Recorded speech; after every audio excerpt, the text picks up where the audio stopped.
काल भी उन्हीं रघुनाथ जी के हाथ में है, कर्म भी उन्हीं प्रभु के हाथ में है, और आप भी तो जीव हो, हम जीव उन्हीं के हाथ में हैं।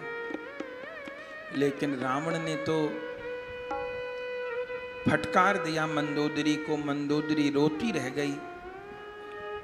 मंदोदरी कहती रही, जिन्होंने समुद्र पर सेतु बांध लिया, जो सुबेल पर्वत पर आ गए, अरे जिनका एक दूत पूरी लंका जला गया, उसके स्वामी में कितना बल होगा, मत उलझिए, अब भी बात मानिए।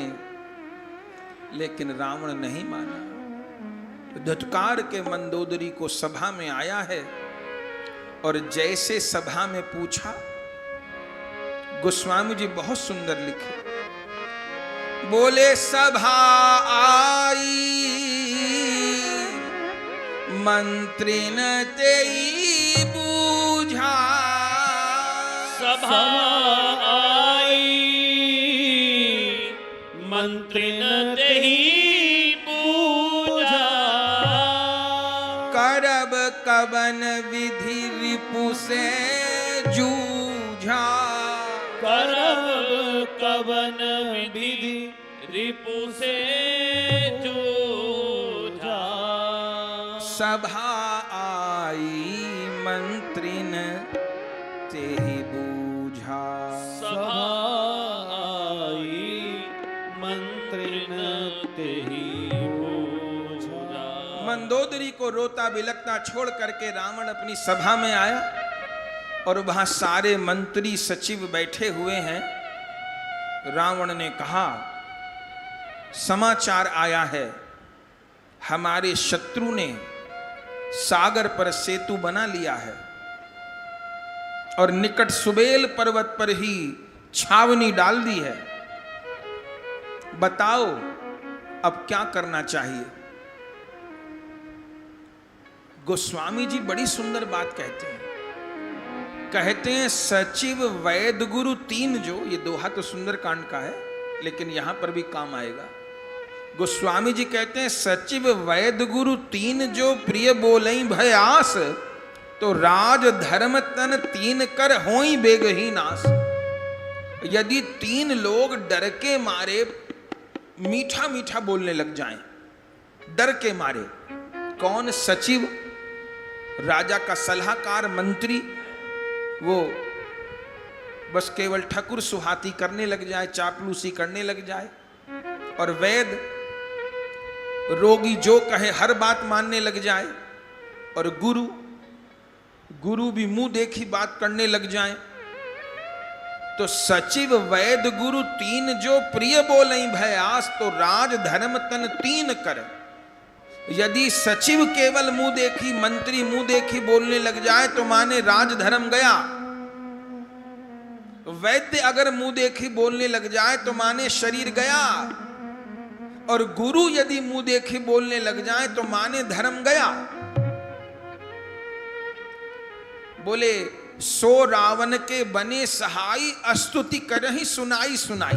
सुंदर कांड में गोस्वामी जी ने कहा। अच्छा, अब एक बात देखिएगा, रावण के यहां तीनों हैं, सचिव भी हैं, वैद भी हैं, और गुरु भी हैं। लेकिन रावण ने जीवन में इन तीनों का लाभ कभी नहीं लिया। वो कहने कोई पूछ रहा है, अभी देखो क्या होगा, वो केवल कहने को पूछता है, मानता नहीं।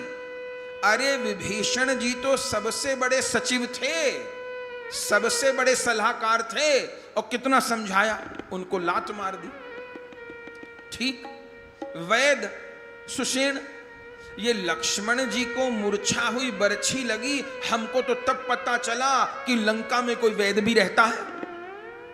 नहीं कहीं सुना आपने कि रावण कभी वैद के पास गया हो? वैद हैं पर किसी काम में नहीं आते, सचिव हैं पर रावण सुनता नहीं, और गुरु, कहने तो रावण के गुरु भी हैं शंकर जी, पर सुनता नहीं। रावण को दीक्षित किया है भोले बाबा ने, और भोले बाबा को चिंता रहती है कैसा चेला मिला। अरे गुरु जो भजन बतावे वो शिष्य को करना चाहिए प्रतिदिन। पूरा ना हो सके तो जो गुरु मंत्र मिला भैया उसकी 1-2 माला तो करी जाएगी। लेकिन रावण दीक्षित शिष्य है भोलानाथ का, लेकिन एक दिन नाम नहीं जपा। आप पूरी रामायण में देखिए, राम जी को राम नहीं कहता, तपसिन, वनवासी, ये सब बोलता है। तपसियों की बात सुनाओ, वनवासी की बात सुनाओ, ऐसे बोलता है। जीवन भर राम नाम नहीं लिया। भोले बाबा को चिंता कैसी, हमको ये कैसा शिष्य मिला, एक माला नहीं करता, हाँ चेला बन गया। ऐसे चेले का क्या फायदा जो भजन ही ना करे।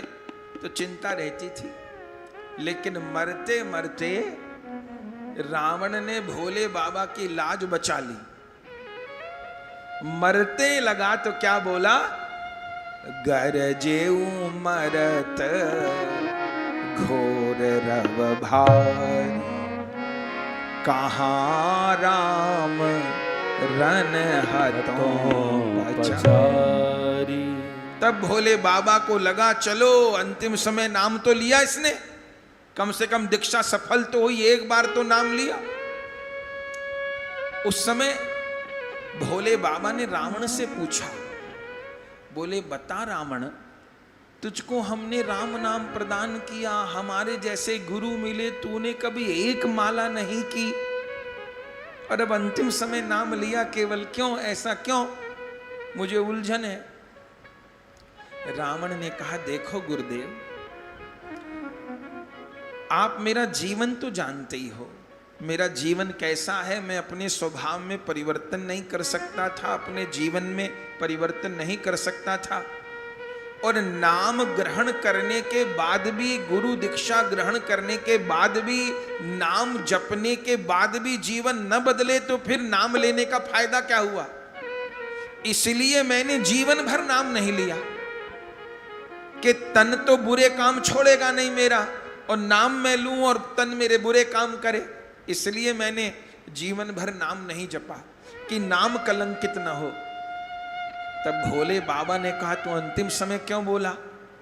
रावण ने कहा प्रभु अब शरीर तो रहा ही नहीं, अब शरीर तो छूट ही रहा है, तो जब शरीर जा रहा है तो शरीर से अब गलत काम तो नहीं होंगे, तो इसलिए अंतिम समय नाम लिया।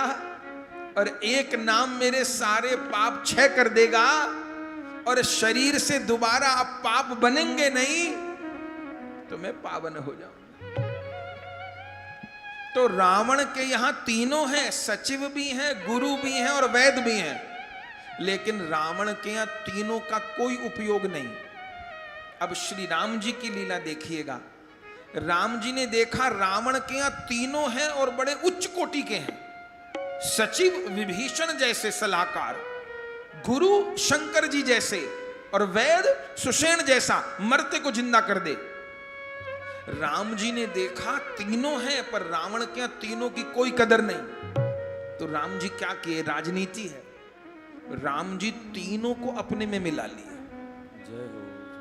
विभीषण के रूप में सचिव को मिला लिया, सुषेण के रूप में वैद को, और रामेश्वरम की स्थापना करके शंकर के गुरु, रावण के गुरु को भी अपने में मिला लिया। तो सचिव वैद गुरु बोले इन तीनों का रावण के यहां कोई काम नहीं है।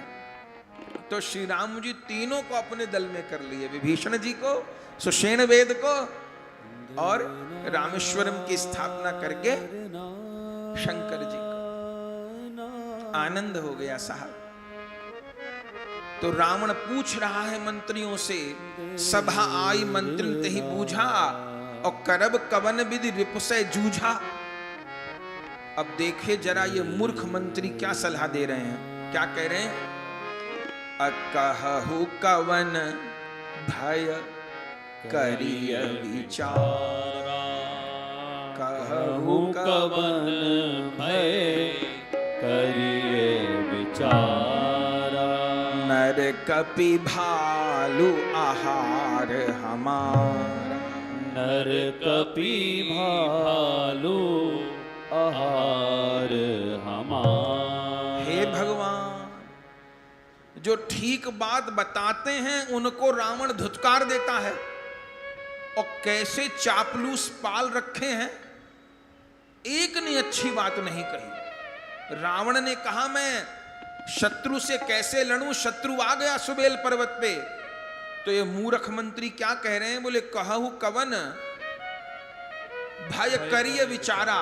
इसमें विचार की क्या जरूरत है महाराज, नर कपि भालू आहार हमारा। ये मनुष्यों को, बंदरों को, भालुओं को तो हम कच्चा खा जाते हैं। जैसे ये कहा तब रावण का एक पुत्र है प्रहस्त, वो प्रहस्त बोल पड़ा। क्या दोहा लिखा है, सबके वचन श्रवण सुनी, सबके वचन श्रवण सुनी, कह प्रहस्त कर जो, कह प्रहस्त कर जोरी। नीति विरोध न करिय प्रभु, नीति विरोध न करिय प्रभु। मंत्रिन मति अति थोर, मंत्रिन मति अति थोर। वारिधि नाघि एक कपि आवा, वारिधि नाघि एक कपि आवा। तासु चरित मन महु सब गावा, तासु चरित मन महु सब गावा। क्षुधा न रहि तुम ही तब काहू, क्षुधा न रही तुम ही तब काहू। चारत नगरु कसन धरि खाहू, चारत नगरु कसन धरि खाहू। जब उन मंत्रियों ने कहा महाराज नरकपि भालू आहार हमारा, कोई विचार की जरूरत नहीं है, ये मनुष्य बंदर भालू तो हमारा आहार है, प्रहस्त बोल पड़ा।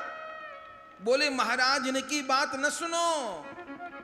बारिधि नाग एक कपि आवा, समुद्र लांग के एक बंदर आया था। तासु चरित मन महु सब गावा। ये जितने मंत्री हैं लंका वासी हैं आज तक भूले नहीं, आज तक उस हनुमान नामक बानर की बात घर घर में होती है। मैं इन मंत्रियों से पूछता हूं जो ये कह रहे हैं कि नरकपि भालू आहार हमारा, बंदरों को तो हम कच्चा खा जाते हैं, तो जिस दिन हनुमान जी लंका जला रहे थे उस दिन तुम सबका पेट खराब था क्या? तुम तो कह रहे हो कि मनुष्यों को, बंदरों को, भालुओं को हम कच्चा खा जाते हैं। तो जारत नगर कसन धरि खाहू, क्षुधा न रही तुम ही तब काहू।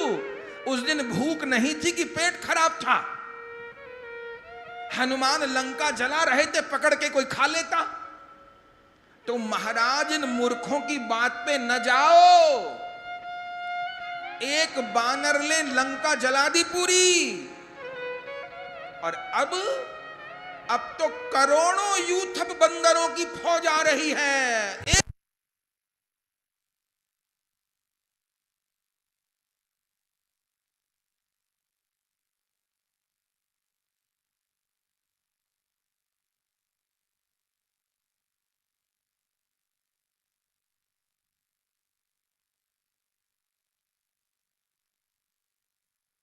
करम जीव जाके हाथा,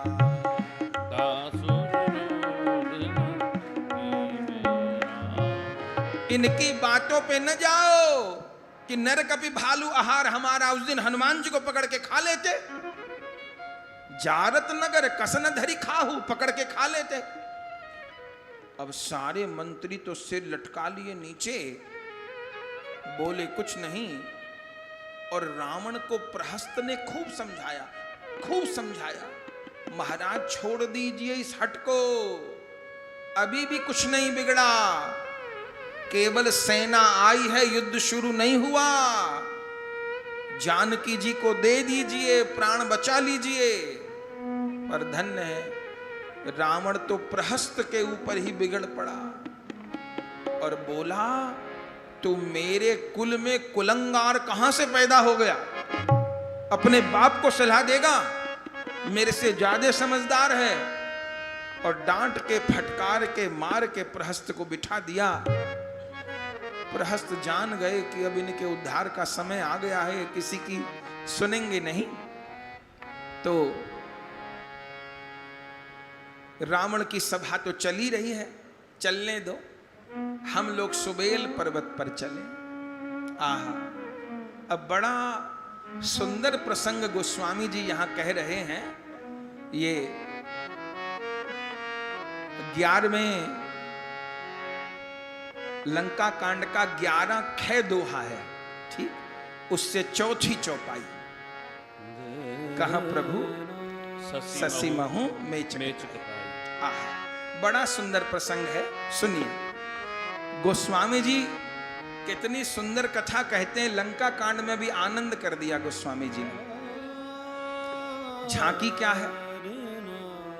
झांकी ये है कि श्री राम जी सुबेल पर्वत पर आ गए हैं, शिविर लग गए हैं। अच्छा, सुबेल पर्वत पर श्री राम जी का शिविर लगा, और सुबेल पर्वत पर कोई प्रहरी नहीं था। क्यों? ये चर्चा हम लोग सुंदरकांड में कराए। जिस समय हनुमान जी भी आए थे, तो हनुमान जी को तो पता था युद्ध होगा, तो हनुमान जी केवल सीता जी की सुधि नहीं लाए, केवल लंका नहीं जलाए, ये व्यवस्था भी देखे कि जब मेरे प्रभु राम लंका आएंगे तो रहेंगे कहां, हम लोगों के शिविर कहां लगेंगे। तो जब हनुमान जी घूम रहे थे, तब उनको ये सुबेल पर्वत दिखाई दिया। अचंबा क्या था? अचंबा ये था कि सुबेल पर्वत पर दूर दूर तक कोई राक्षस नहीं, कोई कर्मचारी नहीं, कोई पहरेदार नहीं, कोई आता नहीं जाता नहीं।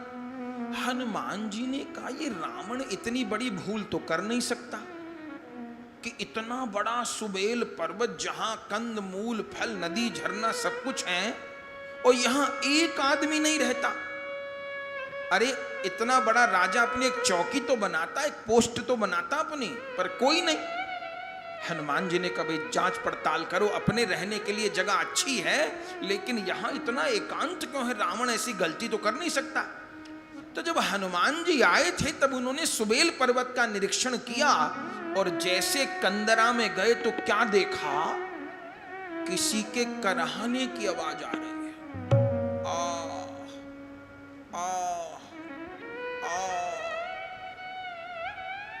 हनुमान जी ने कहा, यहां कौन करा रहा है? भीतर गए गुफा में, गुप्त अंधेरा, और क्या देखा? कोई काले रंग का पुरुष उल्टा लटका हुआ है, मुंह से लार टपक रही है, उल्टा लटका हुआ है। हनुमान जी ने कहा, भैया तुम कौन? उसने कहा, उतारो तो सही हनुमान जी, बता दूंगा कौन। हनुमान जी प्रकाश किए, उतारा, कौन? तब उस काले रंग के पुरुष ने कहा, हनुमान जी मैं हूं शनि देव, हे भगवान। हनुमान जी ने कहा, ये गति तेरी बना दी? बोले मत पूछो इस राक्षस का, तो इसने नवग्रह काबू में कर लिए, सारे ग्रह तो इसके पानी भरते हैं। मुझे तो आप जानते हो, मैं तो आराम से किसी के बस में आता नहीं। अब रावण ज्योतिषाचार्य है, इसको पता था कि मेरी दृष्टि जहां पड़ती है वहां विनाश होता है। पापी आया, मुझे पकड़ लाया और उल्टा टांग दिया मुझे यहां पे, ताकि मेरी दृष्टि न पड़े सीधी। बोले कब से लटके पड़े हो? बोले न पूछो, सतयुग से टांग रखा है मुझे यहां। हनुमान जी ने कहा, मुझे अब समझ आया कि ये बिल्कुल राक्षस विहीन स्थान क्यों है।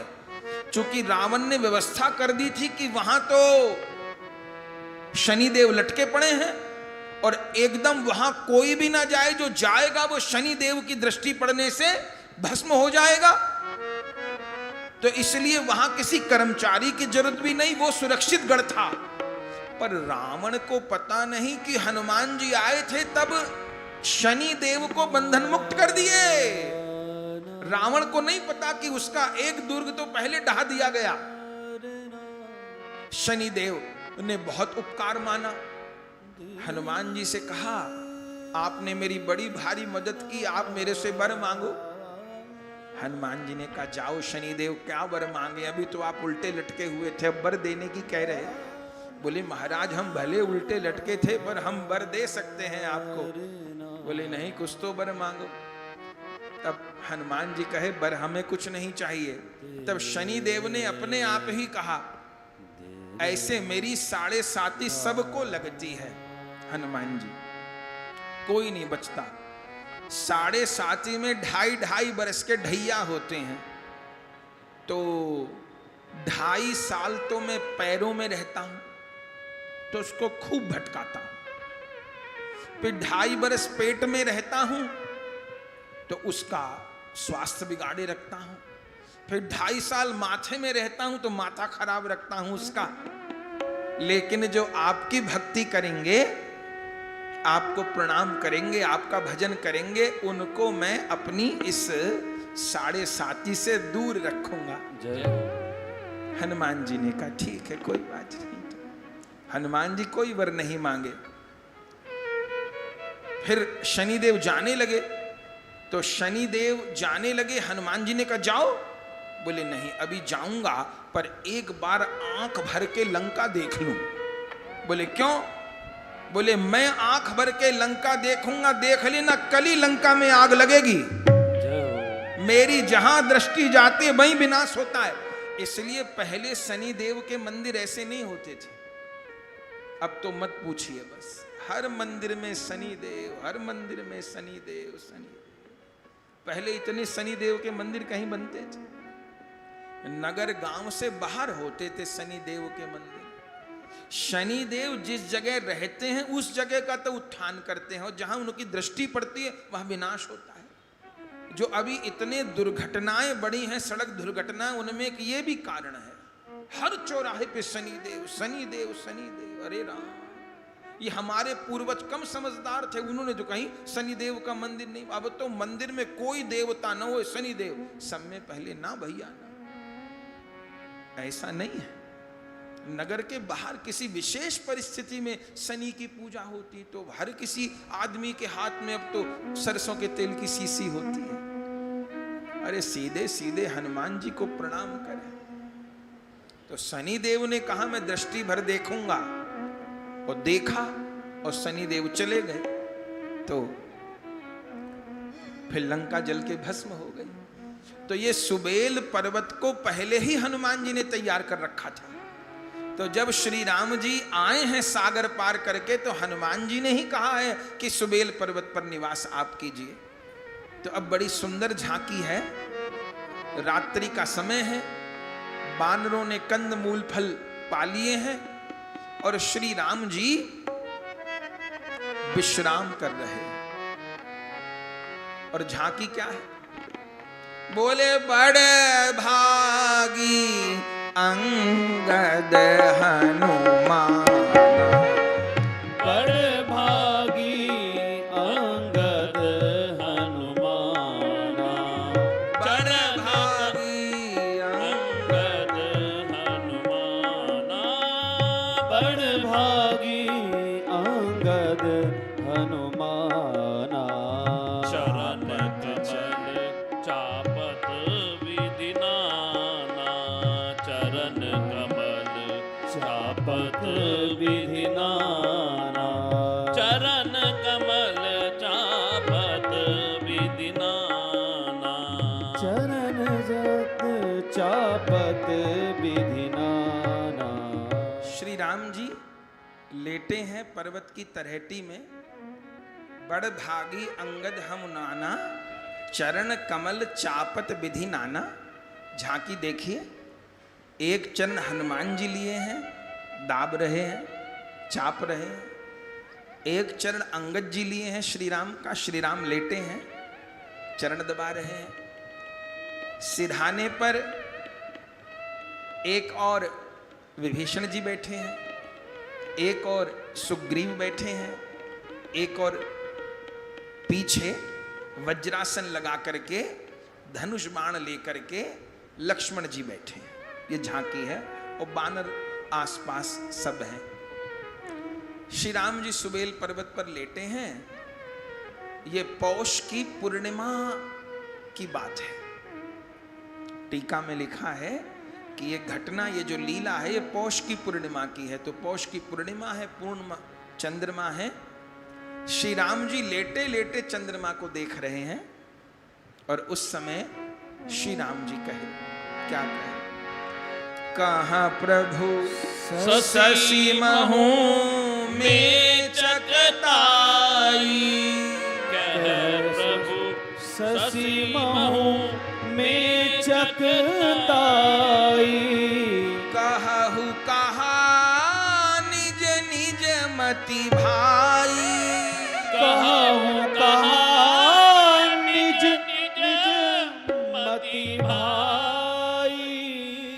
श्री राम जी क्या बोले? देखो तो सही, आसमान में पूर्णिमा का चंद्रमा उदय है।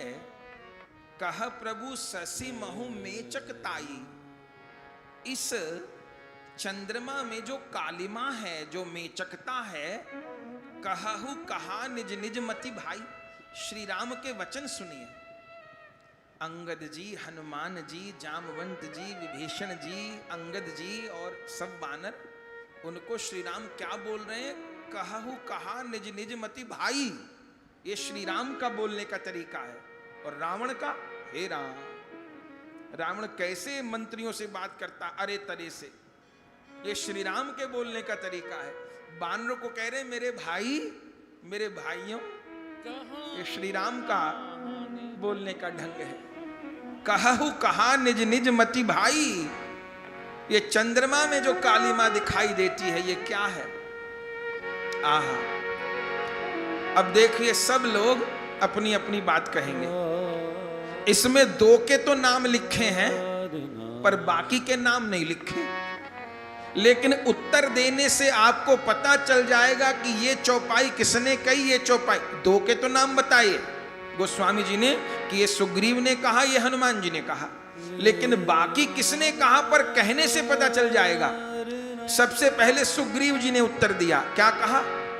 कह सुग्रीव सुनहु रघुराई, कह सुग्रीव सुनहु रघुराई, शशि महाप्रगट भूमि के छाई, शशि महु प्रगट भूमि के छाई।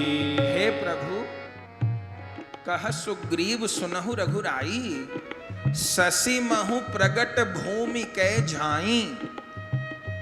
आप पूछते हैं कि चंद्रमा में कालिमा क्या है? तो चंद्रमा में भूमि की परछाई पड़ रही है। देखिए मेरे बंधुओं, जिस व्यक्ति के भीतर जैसे विचार चलते हैं, जिस व्यक्ति के भीतर जैसे विचारों का संग्रह होता है, जिस व्यक्ति के भीतर जैसा चिंतन होता है, वो वैसे ही बोलता है। सुग्रीव क्या कहते हैं? सुग्रीव कहते हैं शशि महु प्रगट भूमि के झाई, भूमि की परछाई पड़ रही है। बोले ऐसा क्यों कहा? बोले सुग्रीव जी को पृथ्वी का बड़ा अनुभव है। जितना ये भागे हैं दुनिया में, इतना तो कोई नहीं भागा होगा। ये तो जगह जगह भागे, पूरी पृथ्वी का चक्कर लगाए, बाली इनके पीछे ही पड़ा रहता था। तो इनको पृथ्वी ही रात दिन दिखती है, इनको चप्पे चप्पे का पता है, इतने धक्के खा चुके हैं, वही अनुभव है। तो क्या कहते हैं प्रभु? कुछ नहीं, ये चंद्रमा के भीतर भूमि की परछाई है। ठीक है, राम जी चुप रहे। अब फिर किसी ने कहा, क्या कहा? मारे उराहू शशि कह कोई, मारे उराहू शशि कह कोई, उर महापरी श्यामता सोई, उर महपरी सोई। अब गोस्वामी जी नाम नहीं बोले, बोले मारे राहु ससिहि कह कोई। किसी ने कहा कि राहु ने चंद्रमा को ग्रहण किया, मारा, तो उसी चोट का निशान, ग्रहण का निशान चंद्रमा के भीतर है। अब आप बताइए कि ये चौपाई किसने कही? गोस्वामी जी नाम नहीं बताए। कुछ कुछ प्रश्न भी गोस्वामी जी छोड़ दिए हम लोगों के लिए। अब सोचो, ये नहीं कहा किसने कहा, ये बोले मारे राहु ससिहि कह कोई, कोई उर्मह परिश्यामता सोई। तो ये बात किसने कही? बोले ये बात कही विभीषण जी ने। बोले क्यों? बोले अभी वो लात मार के ही निकाले गए हैं। रावण ने लात ही तो मारी है, और रावण की लात आप सामान्य समझते हैं? संसार में भी किसी को कोई गहरी चोट लग जाती है, एक्सीडेंट हो जाता है, तो कई बार ऐसा निशान बन जाता है कि सारी जिंदगी नहीं जाता आदमी के। आंख के पास, सिर के पास, भैया एक बार ऐसा हो गया था, हमारे टांके लगे थे, तब का ये निशान है। तो ये चौपाई विभीषण जी ने कही है। क्यों? चूंकि मार खा के आए हैं और अभी तक उस मार को भूले नहीं हैं। आप समझिएगा मेरे भाई बहन, अभी हम लोग चर्चा करते हनुमान जी तक पहुंचेंगे और इस प्रसंग की फिर कल और मीमांसा करेंगे। पर आप देखेंगे जिसके भीतर जो चिंतन चल रहा है वो वही बोलेगा। विभीषण लात खा के आए हैं, इसका अर्थ ये नहीं कि भगवान के भक्त नहीं है। भगवान के भक्त हैं, सुग्रीव भी हैं, विभीषण भी हैं, आगे जो बोलेंगे वो भी हैं। लेकिन अभी पर चिंतन से पूरी तरह मुक्त नहीं है। अभी भी कोई बात होती है तो दिखा देते हैं विभीषण जी, यहां लात मारी थी इस पापी ने, यहां लात मारी थी मेरे। तो मारे राहु ससिहि कह कोई, और उर्मह परिश्यामता सोई। प्रभु राहु ने चोट मारी थी, उसका निशान है। श्री राम जी चुप। अब फिर कोई बोला, कौन बोला? सोचिएगा। बोले को कहाँ जब विधि रति मुख कीन्हा, सार भाग ससी कर हरि लीना। छिद्र सो प्रगट इंदु उर माही, तेहि मग देखिय नभ परिछाई। किसी ने कहा प्रभु, ये जब विधाता ने कामदेव की पत्नी रति का मुख बनाया था ना ब्रह्मा जी ने, तो उनको बढ़िया चीज नहीं मिली, तो उन्होंने चंद्रमा का सार भाग ले लिया, चंद्रमा से उसकी सुंदरता ले ली। तो छिद्र सो प्रगट इंदु उर्माही, तो उससे चंद्रमा के बीच में छिद्र हो गया है और छिद्र से आकाश दिख रहा है, वही कालिमा है। बोले ये किसने कहा? गोस्वामी जी नाम नहीं लिखे, सोचना पड़ेगा। जब विधि रति मुख कीना, सार भाग ससी कर हरि लीना। छिद्र सो प्रगट इंदु उर माही, और तेहि मग देखे न परछाई। किसने कहा? बोले ये बात कही अंगद जी ने। अंगद जी ने क्यों कही? बोले अंगद जी ने इसलिए कही, इसका अर्थ ये ना मानिएगा कि भक्त नहीं है अंगद जी, पर यहां अभी तुलना होगी हनुमान जी से। अंगद जी ने ये बात क्यों कही कि चंद्रमा का सार भाग हरण कर लिया गया रति का मुख बनाने के लिए, इससे चंद्रमा में छिद्र हो गया, वहां से कालिमा दिखाई देती है। क्यों? क्योंकि अंगद जी के मन में यह चिंतन है कि बाली के मरने के बाद मुझे राजा बनना चाहिए था, लेकिन सुग्रीव बन बैठा। मेरे पिता के मरने के बाद युवराज तो अंगद थे ना, तो बाली के मरने के बाद अंगद जी को राजा बनना चाहिए था। लेकिन सुग्रीव बन बैठा तो सुग्रीव ने मेरा भाग छीन लिया, ये चिंतन मन में चल रहा है। तो कह रहे हैं कि ये शशि का सार भाग रति को दे दिया गया। श्री राम चुप रहे। किसी ने कहा प्रभु ये तो बादल हैं, ये बादल आ गए हैं, उससे कालिमा दिखाई दे रही है। श्री राम जी ने कहा ठीक है। किसी ने कहा प्रभु कोई ग्रह बीच में आ गया है। प्रभु ने कहा ठीक है। लेकिन श्री राम जी चुप रहे, बोले कुछ नहीं। सब अपना अपना मनोभाव व्यक्त कर रहे हैं। उससे व्यक्ति का पूर्व जीवन का भी अनुमान होता है और चिंतन अभी पूरी तरह मुक्त नहीं हुआ उसका भी। एक बार हमारे साथ एक घटना घटी। एक भक्त बने, पहले वो दारू पीते थे, मांस खाते थे, ऐसे तो हजारों की संख्या है।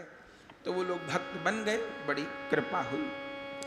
तो मांसाहार खूब करते थे, अब तो परम वैष्णव बन गए। अब तो बहुत दिनों की बात हो गई, ये बहुत पुरानी बात है, कम से कम 15 साल पुरानी बात है। तो हुआ क्या, उनके यहाँ सत्संग था तो कचौड़ी बन रही थी। तो उनका आग्रह था कि हम भी सबके साथ ही बैठ के प्रसाद पाएं।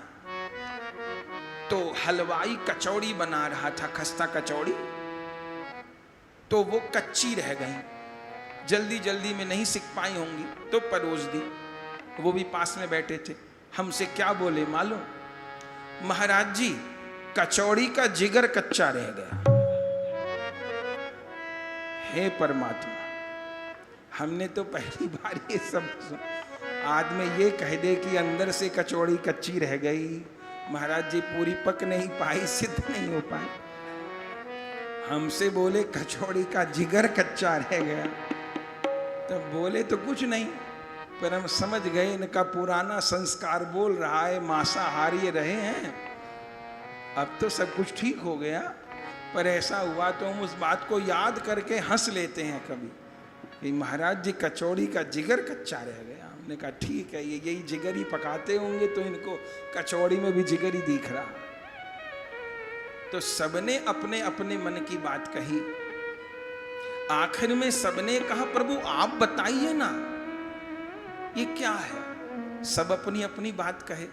अब देखिए श्री राम जी अपनी बात कह रहे हैं। आहा, श्री राम जी क्या कह रहे हैं, प्रभु कहाँ गरल बंसी के राम, प्रभु कहाँ गरल बंधु शशि के राम, अति प्रिय उर महदीन बसेरा, अति प्रिय निज उर दीन बसेरा, विष संयुत कर निकर पसारी, विष संयुत कर निकर पसारी, जारत विरहवंत नर नाम, जारत विरहवंत नर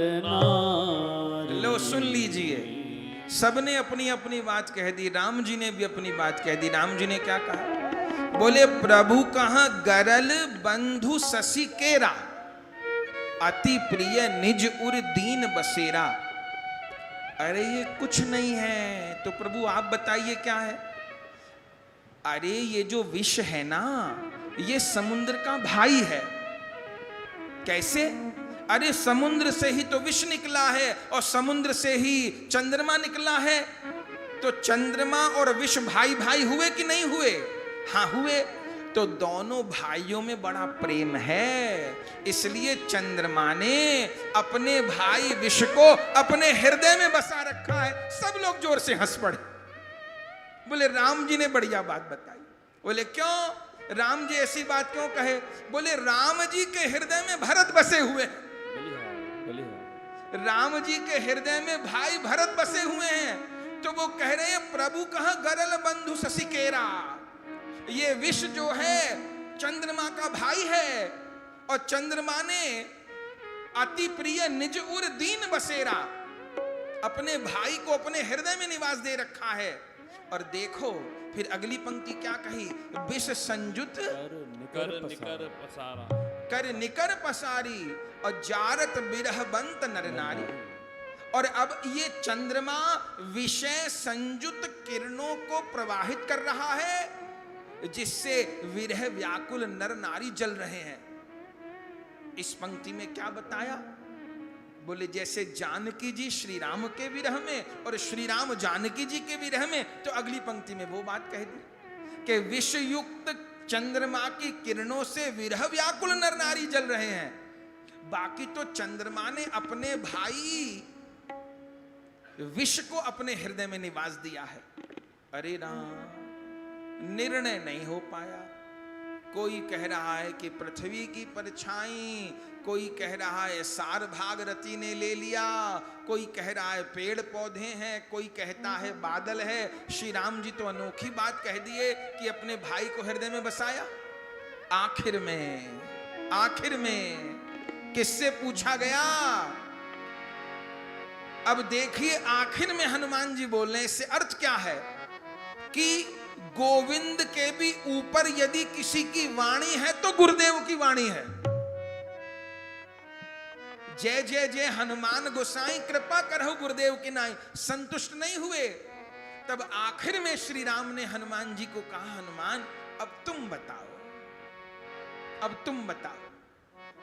अच्छा एक बात और, सब बोले पर लक्ष्मण जी नहीं बोले इस विषय में।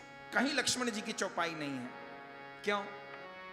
लक्ष्मण जी से किसी ने पूछा आप भी तो अपने विचार दो, राम जी सबके विचार पूछ रहे हैं। लक्ष्मण जी ने कहा भैया मैंने तो चंद्रमा ही देखना छोड़ दिया। जय हो। बोले चंद्रमा देखना क्यों छोड़ दिया? बोले जब से मेरे प्रभु ने जानकी जी के मुख को चंद्रमा की उपमा दी कि तब मुख चंद्र चकोर मेरे नैना, तो जब से राम जी ने जानकी जी के मुख को चंद्रमा की उपमा दी, उस दिन से मैंने चंद्रमा नहीं देखा, क्योंकि वो तो जानकी जी का मुखारविंद है। इसलिए लक्ष्मण जी कुछ नहीं बोले। आखिर में श्री राम ने कहा हनुमान तुम कहो। आहा, अब हनुमान जी निर्णय दे रहे हैं। कहा हनुमंत सुनहु प्रभु, हनुमंत सुनहु प्रभु, शशि तुम्हार प्रिय दास, शशि तुम्हार प्रिय दास, तब मूरति विधुर बसती, तब मूरति विधु उर बसती, सोई श्यामता अभास, सोई श्यामता आभास, ओहो सोई श्यामता, सोई श्यामता, सोई श्यामता आभास। विशेष व्याख्या तो इस दोहे की कल सुनेंगे, बहुत गहरा ये दोहा है। पर हनुमान जी ने ये कह करके प्रसंग पूरा कर दिया, प्रभु ना ये परछाई है, ना ये पेड़ पौधे हैं, ना ये बादल है, ना ये विष है। अरे प्रभु ये चंद्रमा आपका प्रिय दास है। राम जी ने कहा लो चंद्रमा मेरा दास कब से हो गया? बोले प्रभु जो आपके नाम से थोड़ी देर के लिए भी जुड़े वो भी आपका दास है, और जो सदा आपके नाम के साथ जुड़ा रहे वो आपका दास नहीं है क्या? लोग क्या कहते हैं? कहिए श्री रामचंद्र भगवान की जय हो, श्री कृष्ण चंद्र भगवान की जय